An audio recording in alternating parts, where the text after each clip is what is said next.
Welcome to SS news. నేను మీ శిరీష.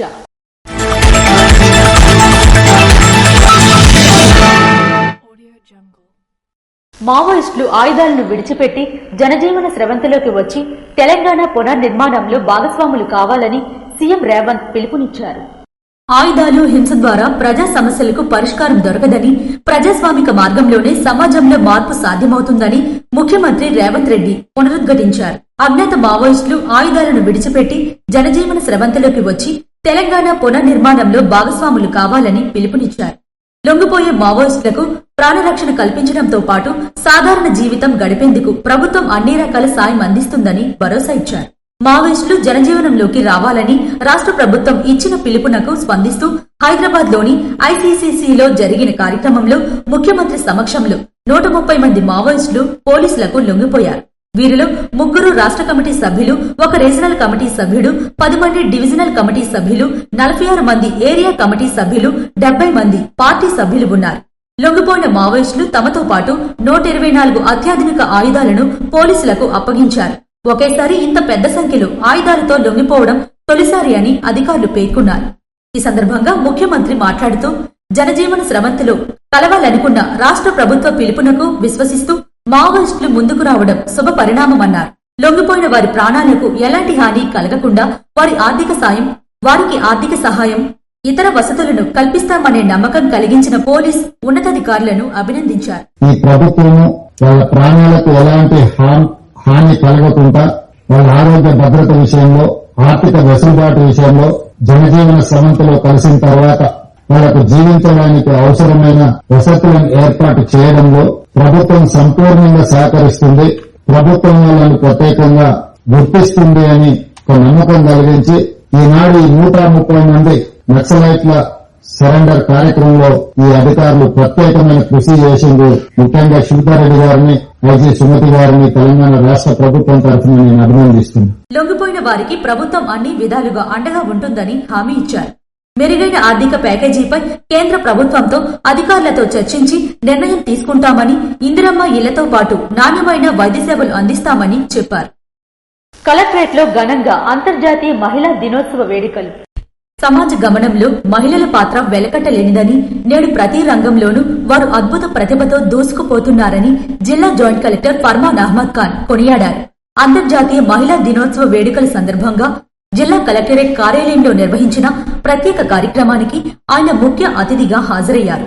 ఈ సందర్భంగా జాయింట్ కలెక్టర్ మాట్లాడుతూ మహిళల సాధికారిత కేవలం ఒకరోజు వేడుకలకు మాత్రమే పరిమితం కాదని, వారి హక్కులు, పరిరక్షణ పట్ల ప్రతి ఒక్కరూ బాధ్యతగా వ్యవహరించాలని పిలుపునిచ్చారు. అనంతరం మహిళా దినోత్సవం పురస్కరించుకుని మహిళా ఉద్యోగులకు, సిబ్బందికి నిర్వహించిన వివిధ క్రీడా పోటీలు ముగియడంతో విజేతలకు బహుమతులు అందజేసి అభినందనలు తెలియజేశారు.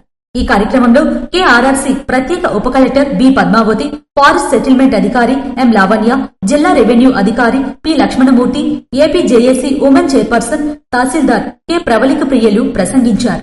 మహిళా దినోత్సవ ప్రాముఖ్యతను వివరిస్తూ క్రీడల్లో గెలుపోటముల కంటే భాగస్వామ్యం ముఖ్యమని, ఇది మహిళల్లో ఆత్మవిశ్వాసాన్ని పెంపొందిస్తుందని వారు పేర్కొన్నారు. ఈ వేడుకల్లో సహకార శాఖకు చెందిన జి అరుణకుమారి, సహకార శాఖ అధికారి కె దామోదర్రావు, వివిధ విభాగాలకు చెందిన మహిళా ఉద్యోగులు, సిబ్బంది పెద్ద సంఖ్యలో పాల్గొన్నారు. కె శాసనం వద్ద జరిగిన ప్రమాదంలో ఒకరు మృతి. శ్రీకాకుళం జిల్లా ఇచ్చాపురం మండలం కె శాసనం వద్ద ఘోర రోడ్డు ప్రమాదం జరిగింది. ఎదురెదురుగా వస్తున్న 2 బైక్లు ఢీకొని ఒకరు అక్కడికక్కడే మృతి చెందగా మరో 2 పరిస్థితి తీవ్ర విషమంగా ఉంది. కంచిలి మండలం బొడమాలి గ్రామానికి చెందిన బాలరాజు మృతి చెందగా సర్వేష్ మరియు ఒడిశా జరాడుకు చెందిన ఒక వ్యక్తి పరిస్థితి విషమంగా ఉంది. బొడమలి గ్రామానికి చెందిన సర్వేష్ తమ్ముని ఆహ్వాన పత్రికలు ఒడిశా జయంతపూర్ బంధువులకు ఇచ్చేందుకు వెళ్తుండగా ఈ ప్రమాదం జరిగింది. దీంతో కుటుంబ సభ్యులు, గ్రామస్తులు శోకసంద్రంలో మునిగిపోయారు. ప్రజారోగ్య పరిరక్షణ ధ్యేయంగా పారిశుద్ధ్య నిర్వహణను నిరంతరం పర్యవేక్షిస్తున్న జిల్లా జాయింట్ కలెక్టర్ ఫర్మాన్ అహ్మద్ ఖాన్. నగరంలో ప్రజారోగ్య పరిరక్షణ ధ్యేయంగా పారిశుద్ధ్య నిర్వహణను జాయింట్ కలెక్టర్, నగరపాలక సంస్థ ఇన్ఛార్జ్ కమిషనర్ ఫర్మాన్ అహ్మద్ ఖాన్ నిరంతరం పర్యవేక్షిస్తున్నారు. ఇందులో భాగంగా ఆయన బాకర్ సాహెబ్ పేట, రైతు బజార్ సచివాలయ పరిధిలోని వీధుల్లో ఆకస్మిక తనిఖీలు నిర్వహించారు. క్షేత్రస్థాయిలో మురుగు కాలువలు, పూడికతీత పనులను స్వయంగా పరిశీలించిన ఆయన నివాస ప్రాంతాల్లో బ్లీచింగ్ చల్లడం, వ్యర్థాల తొలగింపు ప్రక్రియను వేగవంతం చేయాలని అధికారులను ఆదేశించారు. నగరపాలక సంస్థ విడుదల చేసిన శనివారం నాటి నివేదిక ప్రకారం పారిశుద్ధ పనులు ప్రణాళికాబద్దంగా కొనసాగుతున్నాయి. ఈ రోజు 8 ట్రాక్టర్లు, ఒక జేసీబీని రంగంలోకి దించి 16 ట్రిప్పుల ద్వారా మొత్తం 25.8 టన్నుల పూడిక, 4.5 టన్నుల చెత్తను కలిపి మొత్తం 30.3 టన్నుల వ్యర్థాలను తరలించారు. మురుగునీరు నిల్వ ఉండకుండా సుమారు 702 కిలోమీటర్ల మేర కాలువల్లో పూడిక తీతను తొలగించి శుభ్రం చేశారు. ప్రతి వార్డులో పారిశుద్ధ సిబ్బంది అప్రమత్తంగా ఉండాలని, ప్రజలకు ఎటువంటి ఇబ్బందులు కలగకుండా తక్షణ చర్యలు తీసుకోవాలని కమిషనర్ సూచించారు. వ్యాపార సంస్థలు, నివాసాల వద్ద చెత్తను రోడ్లపై వేయకుండా మున్సిపల్ వాహనాలకే అందించాలని ఆయన కోరారు. ఉత్తమ సేవలు అందించే మహిళా పోలీసులకు ఘన సత్కారం చేయనున్నట్లు ఆర్ఎస్ఎస్ ప్రసాదరావు తెలిపారు.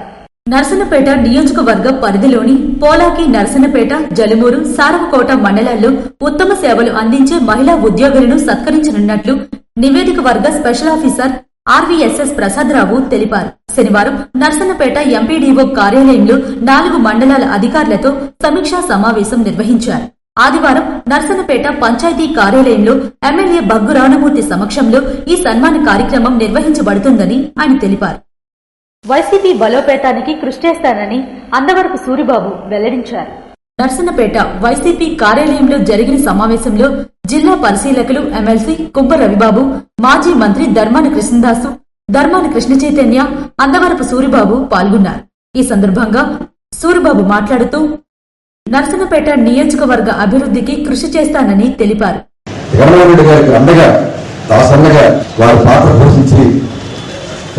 జిల్లా కృషిగా ఉన్నారు.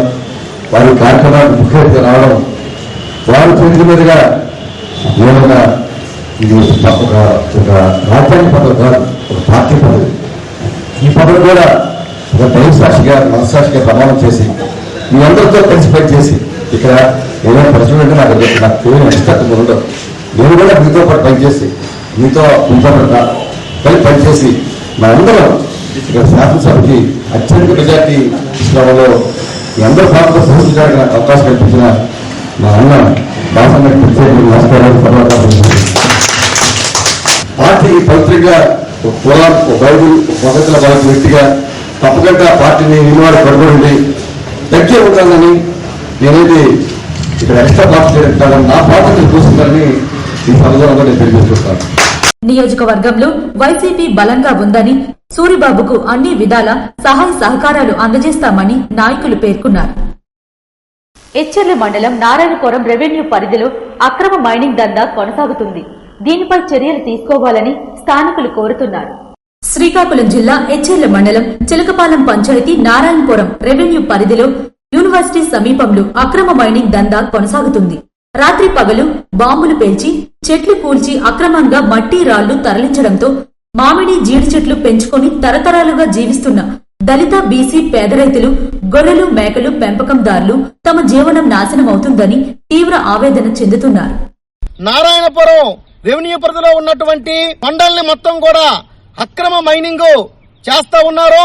రోజు రాత్రి పగలు తేడా లేకుండా బాంబులతో పేల్చి, బాంబులు మోత మోగించి, చెట్లు కూల్చివేసి అక్రమంగా రాళ్లు, కంకర, మట్టి తరలించకపోతా ఉన్నారు. ఈ భూముల్లో తరతరాలుగా చిలకపాలెంలో చెందినటువంటి దళితులు, బీసీలు, పేదలు ఇక్కడేమో జీడి, మామిడి, టేకు, నీలగిరి వ్యవసాయ పంటలు వేసుకొని సాగు చేస్తా ఉన్నారు.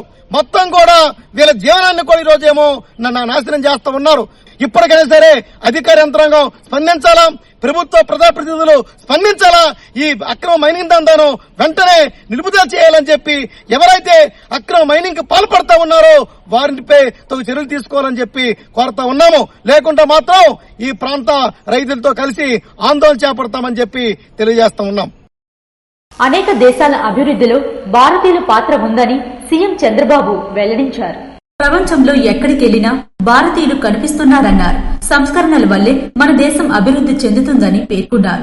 భారత విదేశీ వ్యవహారాల మంత్రిత్వ శాఖ అబ్జర్వర్ రీసెర్చ్ ఫౌండేషన్ ఆధ్వర్యంలో ఢిల్లీలో నిర్వహించిన రైసీనా డైలాగ్ సదస్సులో చంద్రబాబు మాట్లాడుతూ కేంద్రంతో కలిసి ముందుకెళ్తున్నట్లు చెప్పారు. ఐటీలో భారతీయుల పరిజ్ఞానం అందరికీ తెలిసిందే. డిప్లొమసీ, ఫ్లెక్సిబిలిటీ విషయాల్లో భారతీయులకు మంచి పేరుందన్నారు. గ్రీన్ ఎనర్జీ ఉత్పత్తి దిశగా భారత్ దూసుకెళ్తుందన్నారు. మన దేశంలో భవిష్యత్తులో అనేక దేశాలకు విద్యుత్ ఇస్తుందన్నారు. విదేశాలకు వెళ్లే విద్యార్థుల్లో ఎక్కువ శాతం ఏపీ వాళ్లే ఉన్నారన్నారు. ప్రస్తుతం అనేక దేశాల్లో వృద్ధులు పెరుగుతున్నారన్నారు. దక్షిణాదిలో సంతానోత్పత్తి రేటు 1.5% ఉందన్నారు. 30 ఏళ్ల క్రితం కుటుంబ నియంత్రణ పాటించాలని చెప్పాం. ఇప్పుడు 2 అంతకంటే ఎక్కువ మంది పిల్లలు ఉండాలని చెబుతున్నామన్నారు. 2 కంటే ఎక్కువ మంది పిల్లలు ఉన్నవారికి అనేక ప్రయోజనాలు కల్పిస్తామన్నారు. భవిష్యత్తులో గ్లోబల్ కమ్యూనిటీకి సేవ చేసే సామర్థ్యం భారత్కే ఉందన్నారు. వృద్ధుల సంఖ్య పెరుగుతున్న నేపథ్యంలో పాపులేషన్ మేనేజ్మెంట్ చాలా కీలకమన్నారు. విభిన్నంగా ఆలోచించే వారి కోసం అమరావతిలో క్రియేటివిటీ సిటీ నిర్మిస్తున్నామన్నారు. డ్రోన్ సిటీ, ఏరోస్పేస్, ఎలక్ట్రానిక్ సిటీలు కూడా నిర్మిస్తున్నామన్నారు.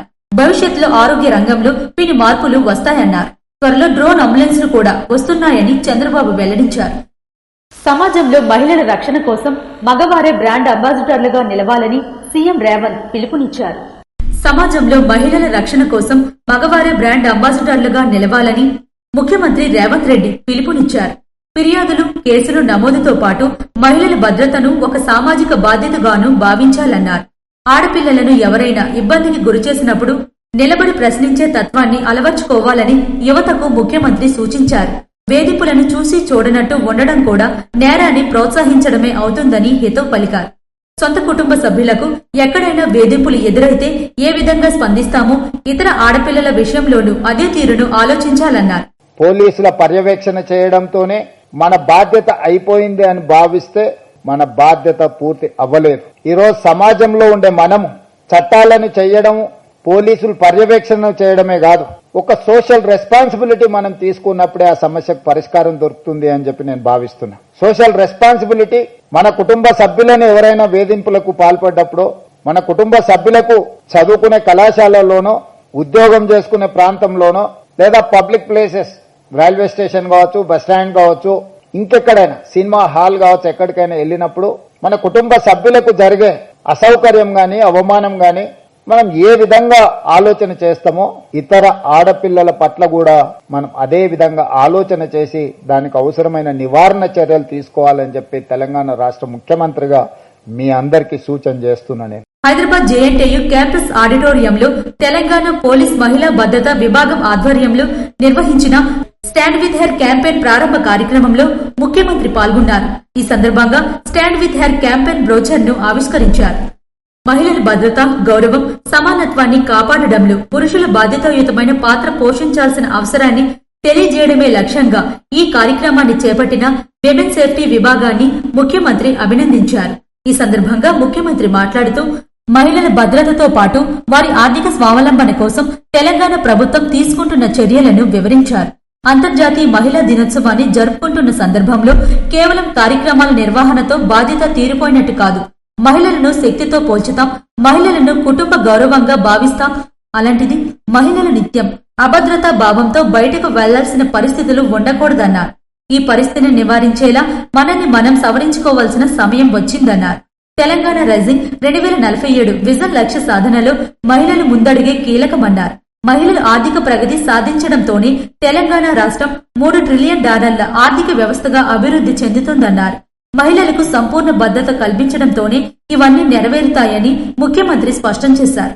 మహిళల యొక్క శక్తి, మహిళల యొక్క నైపుణ్యం పట్ల సంపూర్ణమైన విశ్వాసం ఉన్నది. కానీ తెలంగాణ రాష్ట్రంలో ఇంకా మహిళలకు సంపూర్ణమైన రక్షణ ఉన్నదా అంటే కొంచెం ఆలోచన చేయాల్సిన పరిస్థితులు ఉన్నాయి. అందుకే ఈ రోజు తెలంగాణ రాష్ట్ర ప్రభుత్వం దేశంలోనే మహిళలకు అత్యంత భద్రత కలిగిన రాష్ట్రంగా తెలంగాణను తీర్చిదిద్దాలి అని ఈ రోజు ఒక మంచి కార్యక్రమాన్ని తీసుకొని ఈ రోజు మిమ్మల్ని అందరిని ఆహ్వానించి, ఈ రోజు ఇక్కడ 1/3 అమ్మాయిలు ఉంటే 2/3 మేల్ ఫిమేల్ కాంబినేషన్ ఉంది. వాళ్ళ రక్షణ వాళ్ళకు వదిలేయకుండా వాళ్ళ రక్షణ ఇక్కడున్న మనమందరం తీసుకుంటే ఖచ్చితంగా 100% తెలంగాణ రాష్ట్రంలో మహిళలకు రక్షణ అందించబడుతుంది అని నేను భావిస్తున్నా.